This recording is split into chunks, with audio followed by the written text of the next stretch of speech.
ጤና ይስጥልኝ ተመልካቾቻችን፣ እንደምን ውላችሁ አምሽታችኋል? በላይ በቀለ ነኝ። ዋና ዋና ነጥቦቹን በማስቀደም እንጀምራለን።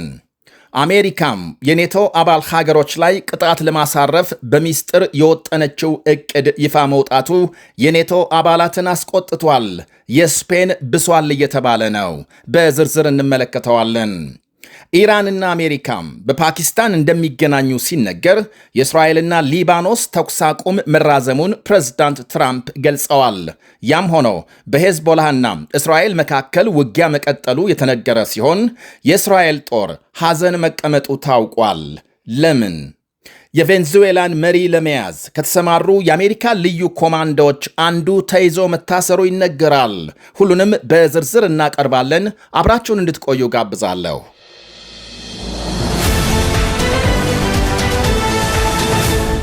በአሜሪካና ኔቶ እንዲያም ሲል በስፔን መካከል የተነሳው ጸብ ተባብሶ መቀጠሉ ይነገራል።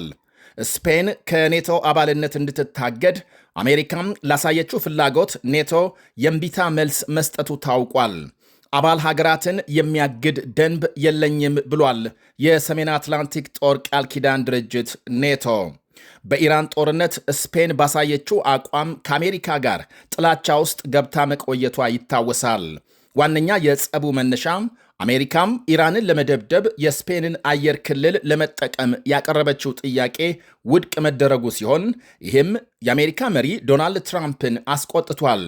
ስፔን ብቻ ሳትሆን ሁሉም በሚባል ደረጃም የኔቶ አባል ሀገሮች ለእስራኤልና አሜሪካም የኢራን ዘመቻም ብዙም ድጋፍ ባለመስጠታቸው ትራምፕ ተደጋጋሚ ትችት አሰምተዋል። አሜሪካም ስፔን ውስጥ 2 የባህርና የአየር ኃይል ጦር ሰፈሮች ያሏት ሲሆን እንዲያም ሆኖ ኢራንን ለመደብደብ ግን የአየር ክልሌን አልፈቅድም ብላለች ስፔን። እናም አሜሪካም ለኢራን ጥቃት ድጋፍ ያልሰጡ የኔቶ አባላትን እንድትቀጣም ግፊት እየተደረገ መሆኑን የሚጠቁም የፔንታጎን የውስጥ ኢሜይል ምልልስ ወይም ልውውጥ ስለመኖሩ ሮይተርስ አንድ የሀገሪቱን ባለሥልጣን ጠቅሶ ዘግቧል። ስፔን ከኔቶ አባልነት እንድትታገድ የትራምፕ አስተዳደር ፍላጎትም ከዚሁ የመልእክት ልውውጥ ተካቷል።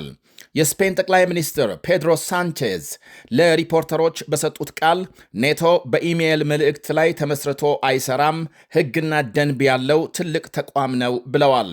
ስፔን በዓለም አቀፍ ሕግ ማዕቀፍ ውስጥ ለሚደረግ የኔቶ አባል ሀገራት ሙሉ ትብብር ድጋፍ ትሰጣለች ሲሉም የአሜሪካም የኢራን ድብደባም ሕገወጥ መሆኑን ጠቁመዋል።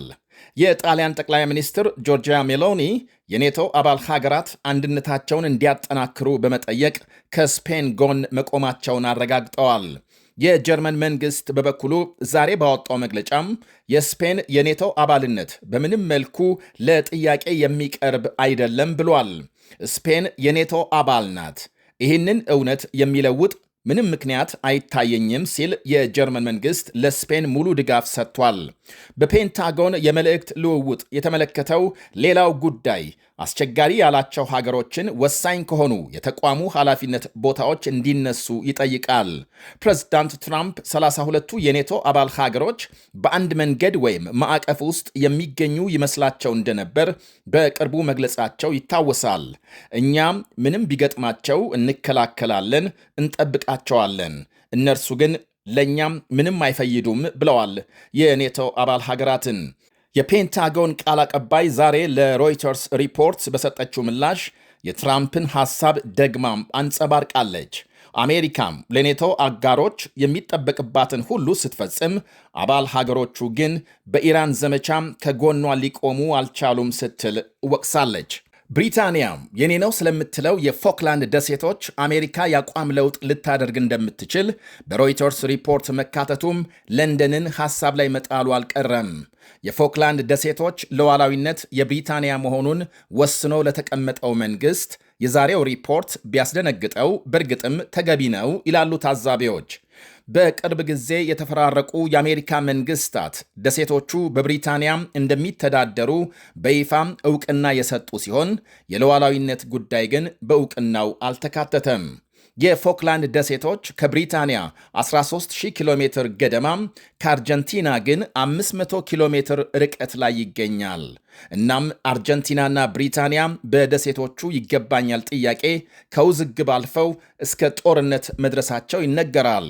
እንደ ፈረንጆቹ አቆጣጠር በ1982 አርጀንቲና ፎክላንድን መውረሯን ተከትሎ ሁለቱ አገሮች ጦርነት ገጥመው ልክ በሁለት ወሩ በብሪታንያ አሸናፊነት ተጠናቋል። እነሆ ከ44 ዓመታት በኋላ ዛሬ ጉዳዩ እንደ አዲስ ተቀስቅሶ የፖለቲካና የቂም መወጣጫ ሆኗል ይላሉ የተለያዩ ወገኖች። ወደ ሌሎች መረጃዎች ስናልፍ ፕሬዝዳንት ትራምፕ በእስራኤል ሊባኖስ መካከል የተደረሰው ተኩስ አቁም ለ3 ሳምንት መራዘሙን ሲያስታውቁ ሄዝቦላህ በደቡባዊ ሊባኖስ በእስራኤል ጦር ላይ ጥቃት መፈጸሙን ማምሻውን አስታውቋል። በሁለቱ ወገኖች መካከል ተኩስ አቁም ቢደረስም አንደኛው ሌላኛው ላይ ጥቃት በመፈጸም እርስ በርስ ይካሰሳሉ።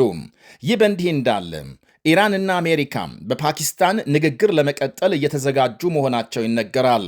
በውጭ ጉዳይ ሚኒስትር አባስ አራክቺ የሚመራው የኢራን ልዑካን ቡድንና የአሜሪካ ልዩ ልዑክ ስቲቭ ዊትኮፍ የሚመሩት ቡድን ምሽቱን ወይም ነገ ፓኪስታን ይገባሉ ተብሎ ይጠበቃል። ባለፈው በተካሄደው ድርድር የአሜሪካ ልዑካን ቡድን መሪ የነበሩት ምክትል ፕሬዝዳንት ጄዲ ቫንስ በአሁኑ ንግግር አይሳተፉም ተብሏል። በድርድሩ ተስፋ ሰጪ ውጤት ከተገኘ ግን ወደ ፓኪስታን ለመጓዝ ዝግጁ መሆናቸውን ባለስልጣናት ገልጸዋል።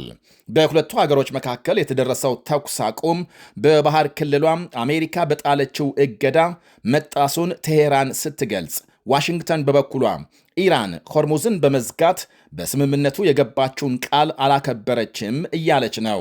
አሁንም ቢሆን የኢራን ባለሥልጣናት አሜሪካም በወደቦቻቸው የጣለችውን እገዳ ካላነሳች የሆርሙዝ መተላለፊያን በምንም ሁኔታ እንደማይከፍቱ አስጠንቅቀዋል።